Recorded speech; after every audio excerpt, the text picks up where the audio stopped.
Hello, my name is Bailie Hillman and I'm with Activity Director Resource. This video is going to give you information on how to use technology with working with residents who have dementia during COVID-19. I don't know about you, but I have seen some very sweet videos and some cute photos of residents who are living in long-term care facilities who are locked down and not able to see their families at this time, yet they're using video conferencing, sitting inside and the family sitting outside windows as they're sharing conversations by whiteboards. This is great. Most of our residents are going to be able to participate in these kind of activities, but many of you might be feeling frustrated because you have residents who have dementia and it's not going so smoothly. So I have some tips and tricks for you today on how to adapt this activity in order to meet your residents' needs. The first thing you want to think about is how you're going to organize your video conferencing and your connection between your residents and their families. I know we are all so busy, and with this COVID-19 pandemic, it has caused extra stress on those of us working in healthcare. So organization is going to be the key. Think about those residents who have dementia. Usually in the afternoons around 3 to 5 o'clock, that is not a good time for families to call, correct? Because your residents are anxious and sometimes they're having behaviors during that time because they're tired and need some rest. So this might not be the best time to have families just calling up on video conference and trying to communicate with their loved one. So you want to organize these calls. My recommendation is to tell all of your family members that they're more than welcome to do video conferencing or make phone calls, but please do not call during shift change and do not call during meal service because those times are all hands on deck. You also want to then ask them to send you an email with information as to what type of device that you'll be calling them on. So if it's an iPhone or if it's an Android, what type of web conferencing software are they going to be using? So is it Google Duo or is it FaceTime? And then also what time they would like to be called. I would give them specific times during the day, so from like 2:30 to 3:30 or 10 to 11:30. So give them some time frames that you may be calling them and say, would you rather the morning time or the afternoon time? Don't give them a specific time, right? Because the resident right before the one that's about to go may talk to their family 5 minutes longer, and then you've put your entire schedule behind. So tell them, please be free by phone from 2:30 to 3:30. Keep it organized. You guys, we are the ones in the front line right now. I know it is so hard for families to be away from their loved ones, but we have to consider our sanity at this point. And keeping it organized, keeping it simple is going to be the key. The second tip that I'm going to give you is that video conferencing may not work with everyone. The first thing you want to remember is to make sure that you are honoring resident rights. If the resident does not want to video conference with their family, you cannot force them to do so.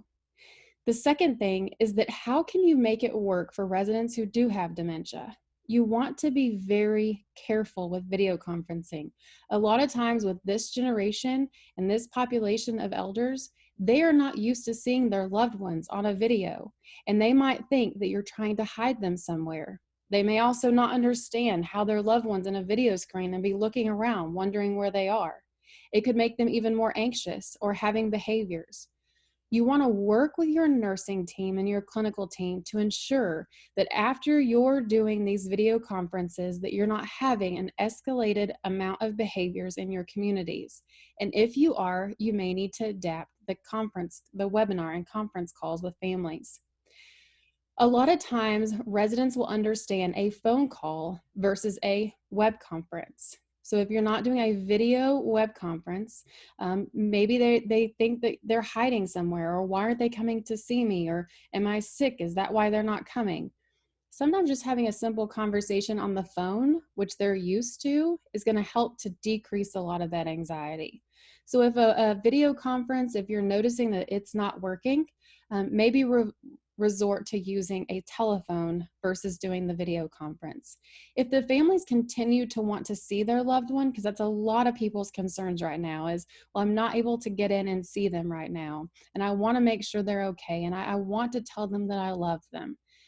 So do the phone call, but then you might also offer for them that you could video the resident interacting with one of your staff. For example, maybe I have my life enrichment assistant go and sit down with Mr. Smith and they carry on a conversation, or maybe they play a game. As I'm videoing the resident doing this and their family member is watching them interact in an activity or carry on a conversation with a staff member.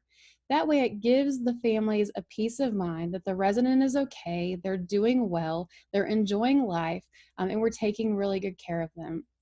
You just want to make sure that you're sitting this appropriate distance away. So you want to make sure you're doing social distancing at least 6 feet, 3 to 6 feet in your community, and that you're following the proper PPE guidelines. And so a lot of times with dementia care, it's hard for residents to hear us with our masks on. So just ensure that you're speaking loud enough for your residents to hear you. The other thing that you can do is make sure you're sending pictures. Okay, so sending pictures to your family and getting their permission to send them is a great thing to do right now. So sending pictures with the whiteboard, or sending pictures of them just smiling, really great pictures for the residents to be able to cherish during this time. So there's a lot of ways that you can adapt video conferencing for residents who have dementia, right? You don't have to have the resident sitting there having a conversation with someone on a tablet or on a phone that the resident doesn't understand. So if it's making them anxious and you're having increased behaviors, or the resident won't engage with the family at all, there are ways to still keep them connected. If you have a building that doesn't have windows, and they're not on the first floor, so if you have a multi-story building and you're not able to have the residents and the families sit on the opposite sides of the glass to communicate, you can always have your residents come out to the window and wave down to the parking lot if they're able to understand that. Again, if it's causing increased confusion, make sure you limit these interactions. So just like the video conference, you may have residents who sit at the window, even on the first floor, with their families outside the window, and they're not going to understand why they can't touch them. They're not going to understand why they can't come in. Residents might be saying, am I sick? Do I have COVID-19? They may see it on the news channel, which I would encourage you to make sure you're turning off. So be very aware of your residents' behavior during this time and any stress that it may cause. It is great, it's sweet, the videos and pictures and things on social media are wonderful, but just remember it doesn't work for everyone, and we need to be able to adapt and modify the activity to meet those residents' individual needs. A lot of times our families do not understand, why won't you let me video conference with my loved one, right? I want to video conference, I want to talk to them. But you need to explain to them that, Mrs. Smith, I'm sorry, but every time we let him communicate with you on video conference, he cries afterward, or he searches for you in and out of rooms and gets mad at staff thinking that we're hiding you from him. And so being able to communicate that with families is really important, especially during this time when they're away and they're working really hard to continue to trust you to provide care for their loved one. So I have provided a script on our website, activitydirectorresource.com, that you can use and fill in the blanks in order to help you communicate more effectively with your families in regards to how to use technology, specifically video conferencing, with residents in order to communicate with their family members. I hope today's webinar and conference was helpful for you. If you have any suggestions, please leave comments below. I would love to know what you guys are doing in order to help your families and your residents communicate with one another. So if you will share those with us, we would love to share them on our social media page for all of us who are in this pandemic and this crisis together. We will get through this. Okay, I promise. You guys are doing a fantastic job. So keep up the great work, and I will see you soon.